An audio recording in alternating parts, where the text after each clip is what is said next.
do have another projection. It's from the state of Texas. And in the Senate race in the state of Texas, where we say now that Ted Cruz will win. He has defeated Congressman Beto O'Rourke in the state of Texas. He's the projected winner right now. Matthew Dowd, your state. Ted Cruz in the red state. It's a close win, but it's a win.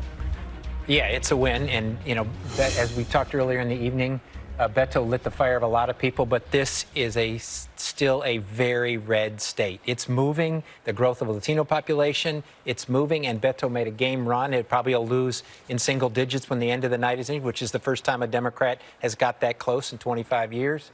But it's still a red state. So what happens to someone like Beto O'Rourke, who, as you say, lit the party on fire, raised so much money, raised a lot of hopes, doesn't get there, doesn't have a congressional seat anymore? Where does he go?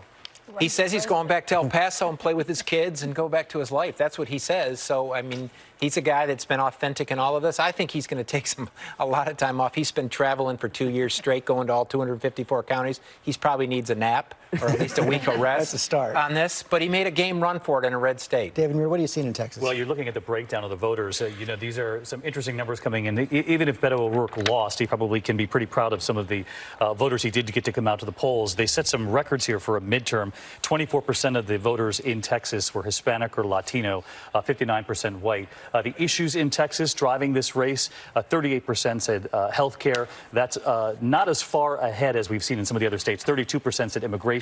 That was, as you know, a big issue for Ted Cruz, pointing to the border wall, saying we must support this president. Beto O'Rourke saying we need more sensible immigration reform. 20%, 21% there say the economy. And when you break this down, was Donald Trump a factor in your vote in Texas? Take a look at this. 22% said they supported, 28% said they opposed, but nearly half of the voters in Texas say Donald Trump was not a factor. Ted Cruz pulling it out.